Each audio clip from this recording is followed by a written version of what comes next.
Reignite your intuition to show to grow your intuitive self. This is the episode where I talk about verbal abuse is worse than sexual abuse. Agree or disagree? Yep, I know it's quite a topic, but hey, stick to it. Listen to the end and you'll see another point of view, maybe. My name is Angela and I'm the host of the show and a highly intuitive person by birth who never lost her connection. I am the expert in supporting you, regaining your intuition and living a fulfilled and much easier life with it. Trusting fully your intuition takes time and is a very individual process.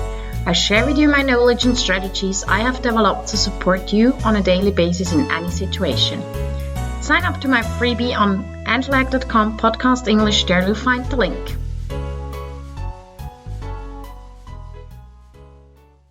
Today's topic is not nice, nor something that we like to talk about, unfortunately, because that's why it can happen easier.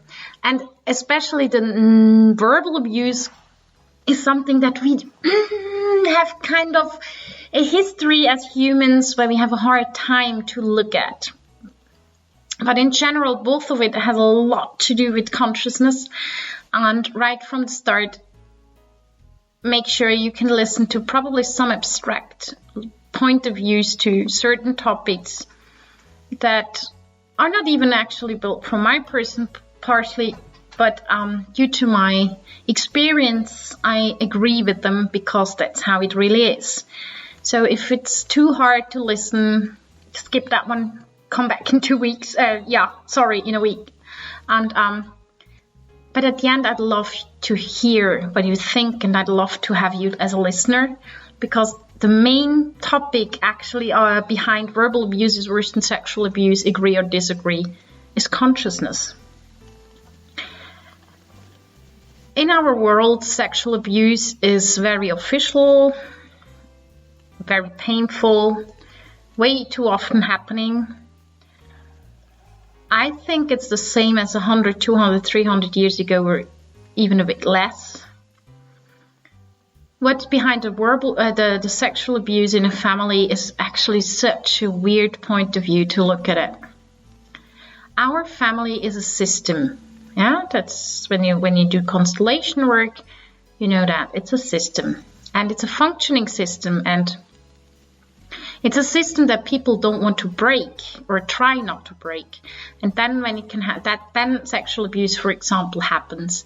And please don't you dare to think that only girls getting sexually abused. Boys, exactly the same. Numbers are not up for both of them. We don't really know what's going on. But as a matter of fact, it's just awful, it's terrible, and it's ridiculous, and it's bah. And I'm happy if we find out and can support children or other humans. I mean, there's adults, they're still getting sexually abused. There is a lack of consciousness about the fact why people do that. There is no logic explanation. But why it happens within the family, there is the constellation work explanation that makes sense to me. Because like this, you do not break the system. You keep yourself in a safety spot, kind of, like in a... This is the system you know, and so you don't break the system, so you don't destroy it. Of course, you still do destroy it, okay? We don't have to discuss that. But in this point of view, that's how constellation works, looked at it. And that's awful. But it works because it's correct. The system is something very closed. Now, the verbal abuse. The verbal abuse is the we don't talk about it abuse. So far, through my experience, it's mainly women who are doing it, not because they are worse than men. It's just because they're more homestaying mothers or part-time workers with kids at home, and the father is out Monday till Friday from whatever, 7 to 7 or something. So the verbal abuse is putting pressure on children, for example. Like, one of the worst I've heard more than once in my life, not towards me, but from other parents, is, if you don't do this, you go to bed without dinner. That's awful. Why? food means life. So if you do not behave, I take you the ability to recharge your batteries for life. Have you ever thought about that? And these are just examples from the street, as I must say. And there is worse thing, like especially the diet thing going on, and the very, very slim young people, shocking me personally, because I think they're way too thin and way too skinny, and I'm like, oh. I had a girl in my class, I remember her mother was always like, yeah, you have enough on your butt. And I'm like, wait a second, what? Because I never heard that as a child. I was a very skinny child, which is fun because now I'm not anymore. I'm very much round in a positive way in my world, or in my opinion. But she was back then, she was not fat at all. But her mother thought she's already, having quite some weight. And she was doing some sports and water volleyball and all that stuff. And, that goes into the muscles and they grow, and that's what you're here for. And this sentence never left that girl. She nearly got very, very sick with her eating habits. Thanks goodness it was possible to stop it. But be conscious of using your wording. And no, I'm not saying, hey, just don't say anything anymore. Just tell your children that you love them every day. Okay, you could tell them that. But don't think that you can't talk the way you want to. But have you ever tried to reflect from your childhood what were sentences you've heard very often? And it has not to be very special. There might be a situation that two children are standing beside the table and their father turns the head of their mother and says, hey, be quiet when adults are talking. And one of them is like, okay, whatever, and just walks away. And the other one is like, what? And sticks it to it like, okay, be quiet, big ones are talking. They might get stuck, and then this person, when she grows an adult, after studies, go to work. So everyone, or most people in the higher position, they're like, okay, I have to be quiet instead of speaking up. And these are things we can totally solve. That's not like the huge, big things. But still, when you count 10, 20, 30, 50 of those, then it's getting, whoa, then it starts to pile up, and then you have to get rid of it, and it takes time. Right now, I think probably you think now, what the hell to do now? I mean, how do I talk to my surrounding, not only to my children or to my sibling or whatever? And back again, speak from your heart.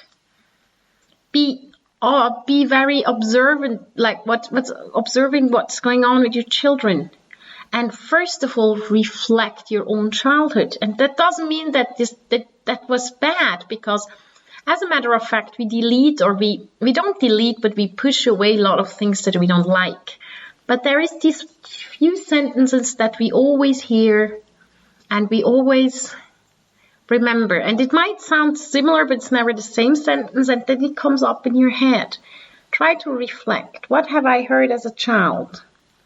Am I good enough? Am I strong enough? Am I smart enough? Am I whatever enough? And then reflect how you treat your children. Not because you haven't learned through that, but the point is sometimes as we learn through mirroring from our parents, we teach through mirroring to our children. And that's where I'm talking about the conscious part. That's the important part about it, being conscious. Now back to the question. Verbal abuse is worse than sexual abuse. Agree or disagree? I don't judge. Whatever happens to the person is the worst that can happen to the person, or is bad, and they have to solve it. No matter what abuse happened. Abuse is no good. Abuse is no discussion, not to be accepted. It is very, very important that we become more conscious, and it's very important that we listen to children who speak without opening their mouth, who speak without saying anything, but they're talking with their eyes, with their soul, with their heart. Make sure to be conscious in your life for you. Like this, you can be conscious in your life for others. And I really hope that you're not shocked about the title or the topic, but the point is, I want to speak about things. For me, it's very important that people know what I think, not because I'm the only person with my own thoughts, and my thoughts are for the whole world, the real ones. But I want to start that discussion goes ahead about those topics, and that we discuss things openly and honestly, consciously, and with our heart. Thank you so much that you listened to this podcast. Thank you very much. Are you ready for reignition? Are you ready to look at things consciously? Are you ready to change something? Yep. Then go to angelaheck.com, podcast English, and sign up for the freebie, or just book directly a 30-minute free call with me. Thank you so much for listening to Reignite Your Intuition. Do you like my podcast? Yes, share it, come back, comment it, whatever, feel free. Send me an email or a message.